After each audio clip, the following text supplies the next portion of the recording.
पूर्वी लद्दाख में एलएसी विवाद को लेकर आज फिर से चीन सेना के साथ भारतीय सैन्य अधिकारियों की बैठक चल रही है, जो कि अब भी जारी है। ये 16वें दौर की वार्ता है। इससे पहले 11 मार्च को 15वें दौर की बैठक हुई थी, जिसमें एलएसी पर यानी कि लाइन ऑफ एक्चुअल कंट्रोल पर विवादित जगहों से चीनी सैनिकों की वापसी के मुद्दे पर चर्चा हुई थी।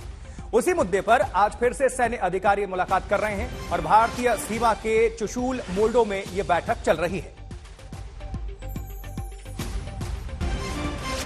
और इस खबर पर ज्यादा जानकारी हासिल करने के लिए रुख करेंगे अपने सहयोगी का। हमारे साथ हमारे संवाददाता मंजीत नेगी जुड़ चुके हैं। मंजीत, भारत और चीन के लिए यह बैठक काफी मायने रखती है, काफी महत्वपूर्ण है। अभी क्या जानकारी मिल पा रही है?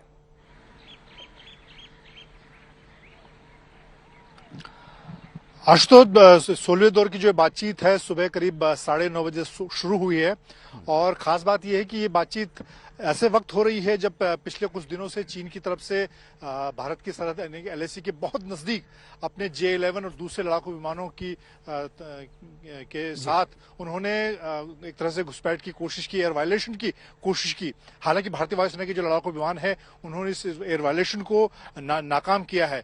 तो चीन एक तरह से दोहरी रणनीति पर काम करता है। एक तरफ एलएसी पर वो एयर वायलेशन कर रहा है और दूसरी तरफ लंबे समय के बाद ये 16वें दौर की बातचीत हो रही है। जहां तक बातचीत के एजेंडे की बात करें तो निश्चित तौर पर जो ऐसे इलाके हैं, चाहे दिप्सांग वैली की बात करें, गोगरा हाइट्स की बात करें या फिर दूसरे इलाकों जहां पर अभी भी दोनों सेनाएं, हॉट स्प्रिंग की बात करें, दोनों सेनाएं इन 3 इलाकों में अभी भी आमने सामने खड़ी हैं। ऐसे में आज बातचीत में इन्हीं इलाकों से सेना को हटाने की बात की जाएगी। और इसी बीच भारतीय वायुसेना के जो प्रमुख हैं air chief marshal V R Chaudhari, उनसे मैंने थोड़ी देर पहले खास बातचीत की, जिसमें उन्होंने साफ तौर पर कहा कि पिछले हफ्ते भर के दौरान चीन ने जिस तरह से एयर वायलेशन की कोशिश की, भारतीय सेना ने हर मौके पर उसका मुंहतोड़ जवाब दिया और आने वाले दिनों में भी चीन की किसी भी चालबाजी का इसी तरह से करारा जवाब दिया जाएगा। बिल्कुल मंजीत, आपका हम रुख करेंगे और इस बीच एक बड़ी खबर इसी से जुड़ी हुई दर्शकों तक हम साझा कर लें, क्योंकि एलएसी से ही जुड़ी हुई ये बड़ी खबर है। और इस पर आपको बता दें कि एयरफोर्स ने कहा है, वायुसेना चीफ ने कहा है कि चीन की हर गतिविधि पर एलएसी के मद्देनजर हमारी नजर बनी हुई है, क्योंकि ये अपने आप में बड़ी खबर है। इस वक्त सबसे बड़ी खबर ये है जो मंजीत भी जानकारी दे रहे थे, और एलएसी पर चीनी गतिविधियों पर हमारी पैनी नजर, कड़ी नजर बनी हुई है, वायुसेना प्रमुख का यह कहना है। और साथ ही रडार भी लगाए गए हैं पूर्वी लद्दाख में, कई रडार इस वक्त हमारे जो एक्टिव हैं। वायुसेना प्रमुख का यह स्टेटमेंट अपने आप में बड़ी, और टाइमिंग सबसे अच्छी बात है कि एलएसी पर इस वक्त बैठक चल रही है भारत और चीनी सैनिकों के बीच।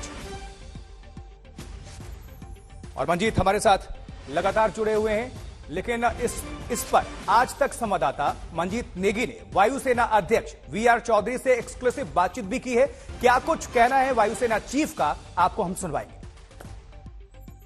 सरहद पर जो वायुसेना के सामने चुनौतियां हैं, सेना के सामने हैं, लद्दाख सरहद पर हम देख रहे हैं कि पिछले 2 साल से जिस तरह का गलवान के बाद तनाव रहा है, हाल में हमने देखा कि दोबारा से चीन की खासतौर से जो उनके एयरफोर्स है, उनके लड़ाकू विमान हमारी सरहद पर घुसने की कोशिश करते हैं, जिसको वायुसेना ने नाकाम भी किया है।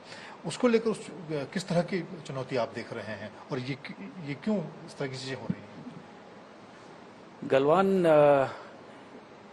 के बाद जून 2020 के बाद हमने काफ़ी रडार डिप्लॉयमेंट की थी वहाँ पे हाई ऑल्टीट्यूड एरियाज़ में, ऑल अलोंग इज एलएसी। और जैसे जैसे हमने पाया कि चाइनीज़ एयर एक्टिविटी वहाँ पे बढ़ रही है, तो हमने भी हमारे रडार डिप्लॉयमेंट्स और surface to air guided weapon deployment हमने भी बढ़ा दी वहाँ पे। तो हम सिचुएशन का on A daily basis assessment करते हैं और उसके अप्रिसिएशन के अनुसार हमारी भी डिप्लॉयमेंट, काउंटर डिप्लॉयमेंट चलती रहती है।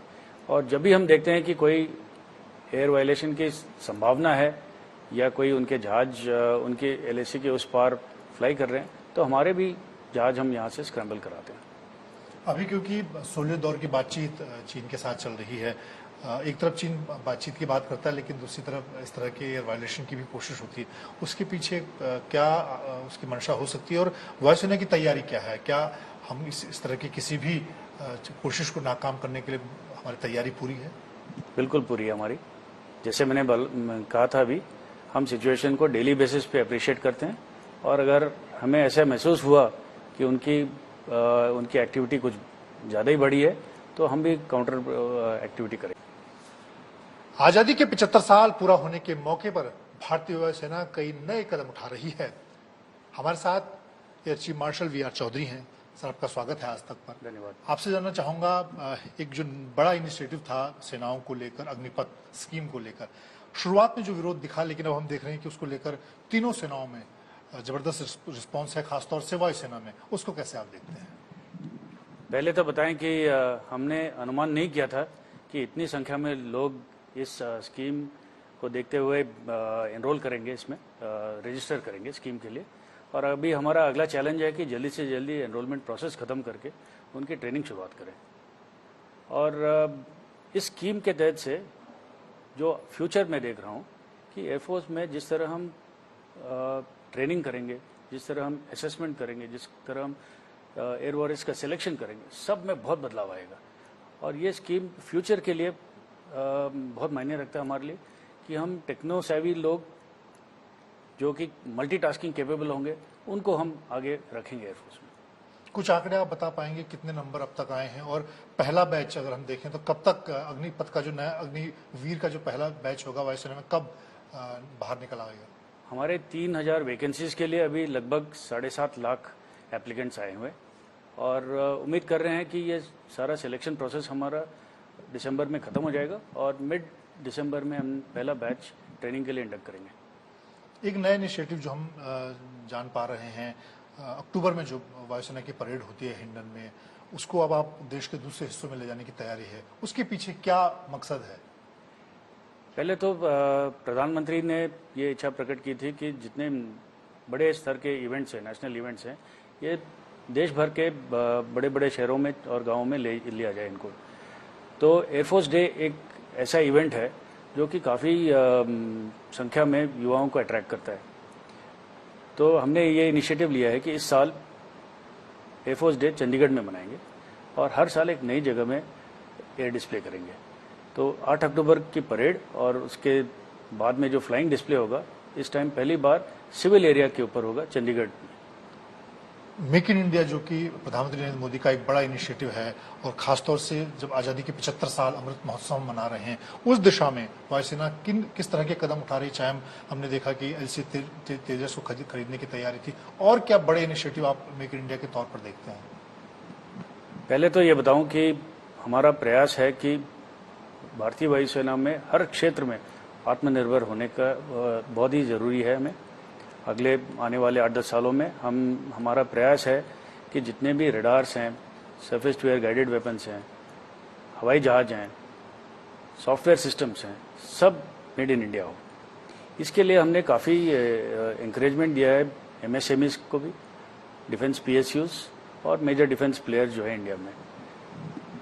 अब जो आने वाले दिनों में जो कार्यक्रम अभी हमारे जारी हैं, 83 LCA का कॉन्ट्रैक्ट साइन हो चुका है। उसके बाद हम LCA Mark 2 और AMCA का प्रपोजल आगे बढ़ाएंगे। 114 फाइटर्स का जो प्रपोजल है वो मेक इन इंडिया होगा, जिसके तहत से इंडियन एविएशन इंडस्ट्री को बहुत ज़्यादा बढ़ावा मिलेगा।